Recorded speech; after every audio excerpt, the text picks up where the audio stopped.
Em, Rasanya mungkin sebagai mahasiswa ya ada sisi senang dan juga susahnya gitu. Kalau mungkin senangnya kalau kuliah offline atau sekolah offline kita harus benah-benah dulu, mandi ataupun sarapan. Tapi kalau misalnya pada saat daring ya kita semua pasti tinggal pakai ataupun baju yang rapi, ataupun ya kalau perempuan di ya dandan sedikit lah pun sudah cukup ya Bu. Nah, berbeda kalau misalnya kita tatap muka, kita kan harus 30 menit sebelum masuk kuliah harus berbenah dulu. Kalau secara daring mungkin ya 5 menit sudah selesai. Mungkin bagian senangnya itu, bagian sulitnya mungkin masalah sinyal ya Mas. Baik di daerah itu maupun daerah yang lain, bahkan di perkotaan pun sinyal masih bisa dibilang masih sulit.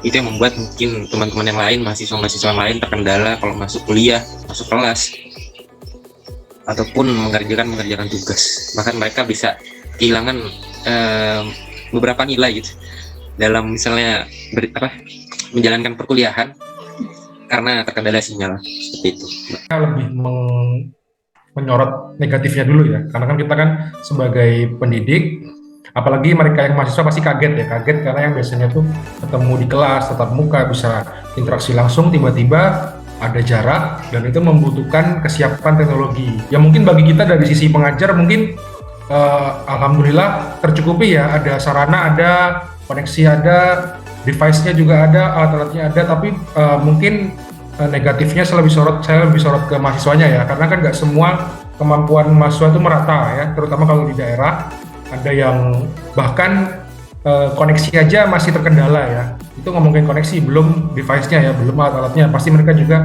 terbatas. Itu kalau dari sisi negatif. Kalau dari positifnya, saya rasa ini memberikan semacam kesiapan bahwa keadaan menimba ilmu ini nggak akan konstan selamanya seperti yang kita kenal ya. Kita harus siap sama namanya perubahan. Iya betul, kalau saya boleh menambahkan juga Mbak Eka ya, yang awalnya mungkin kita paper base ya, apa-apa itu lewat kertas, dengan adanya sistem belajar daring ini kita jadi belajar bagaimana mengumpulkan tugas itu lewat email saja ya, lebih ramah lingkungan, tidak membutuhkan kertas. Lalu juga apapun kondisinya, misalkan lagi di jalan pun, lagi di mana, lagi meeting dimanapun, kita bisa melakukan aktivitas belajar mengajar ya. Itu positifnya juga saya rasa ya. Jadi semakin mempermudah sebenarnya. Kalau dipikir-pikir juga semakin yang awal itu ruwet harus di kelas gimana, ini enggak, kita dari kapanpun, dari jarak berapapun dan tidak membutuhkan kertas sama sekali, kita bisa melaksanakan proses belajar mengajar. Itu sebenarnya juga sisi positifnya ya, kalau saya boleh menambahkan.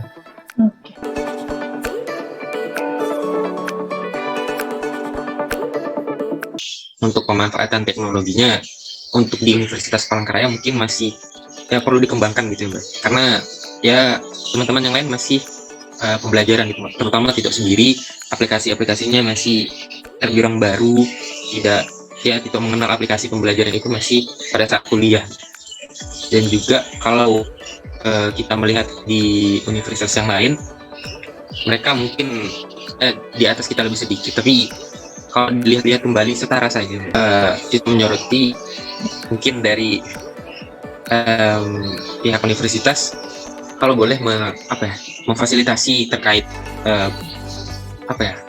alat-alat bukan alat-alat ya Mbak, media perkuliahan seperti Zoom ataupun Zoom Premium yang terutama gitu. Jadi teman-teman bisa kuliah dengan ya sesuai dengan SKS yang mereka pilih misalnya.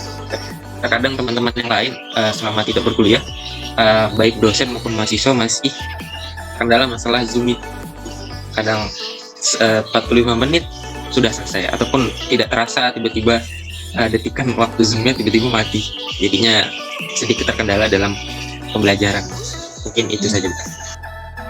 Nah, jadi kalau ini jujur ya, jadi saya mengajar selama 1 semester di Palangkaraya itu yang saya rasakan itu memang sedikit berbeda dengan ketika saya masih di swasta di Pulau Jawa ya. Jadi memang di sini meskipun disediakan LMS ya, Learning Management System, dan juga ada SIAKAD juga, namun penggunaannya itu belum terpusat ya, karena dari pengamatan saya ya, yang hanya selama 1 semester ini ya, saya mengajar 12 SKS, sekitar 4 mata kuliah, jadi itu tidak merata penguasaan ilmunya dari para dosen. Jadi ketika saya menggunakan LMS, ketika saya fokus menggunakan LMS dan juga Siakat, ternyata mahasiswa mengatakan dosen-dosen yang lain tidak semua menggunakan LMS yang sama seperti itu.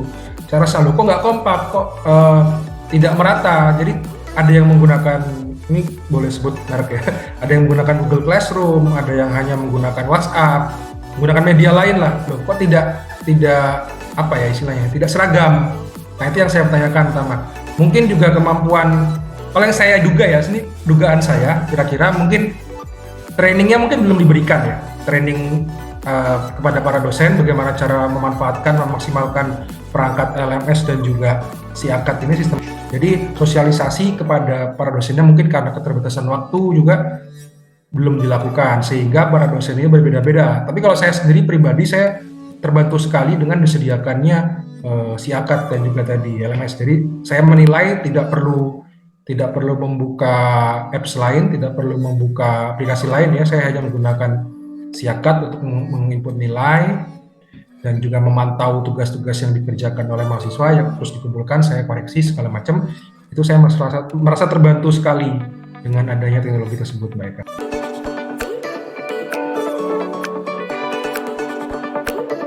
Ada baik dan buruknya ya Mbak. Jadi semacam aliran sungai yang begitu deras, kalau kita ngalir begitu saja, kita bakal tidak mungkin gitu. Bukan tidak suatu hal yang tidak mungkin, kita diarahkan yang tidak gitu. Kita bisa melihat mungkin di sosial media, salah satu contohnya yang paling kita sering lihat, banyak mereka mempergunakan digital itu dengan tidak bermanfaat gitu. Jadi buat kita semuanya, kita manfaatkan digital itu dengan baik, dengan kemudian ya tidak merugikan orang lain. Saya harapkan ya memang teknologi itu banyak ya, kita nggak harus menguasai satu saja. Cuma kalau untuk proses ajar mengajar terutama di S1 manajemen ya, saya harap semuanya satu pintu. Kenapa satu pintu? Karena ketika terjadi, katakan satu mata kuliah itu ada 2 dosen yang mengajar ya, terus terjadi miskomunikasi, loh ini nilai UTS mana, nilai US mana. Saya harap semua satu pintu agar data-data yang dicari itu juga mudah didapatkan. Jadi nggak terpencar, yang satu pakai ini, yang satu pakai itu ya. Jadi semua harus, kalau bisa satu suara, satu bahasa. Lalu yang ada itu diperkuat. Jadi sistem informasi yang ada itu diperkuat, diperbaiki jika ada kekurangan. Ya karena memang saya juga menemukan beberapa seperti bug segala macam ya, ada sedikit error sedikit. Nah itu diperbaiki, lalu disosialisasikan. Jadi seluruh dosen katakan dikumpulkan, seluruh mahasiswa juga dikumpulkan, nggak harus di ruangan ya, bisa juga lewat Zoom ya. Lalu diberikan sosialisasi, begini cara menggunakannya, diseragamkanlah bahasanya ya. Saya rasa itu nanti akan menjadi lebih efektif lagi proses ajar mengajar di Fakultas Ekonomi dan Bisnis, terutama di S1 Manajemen, Mbak.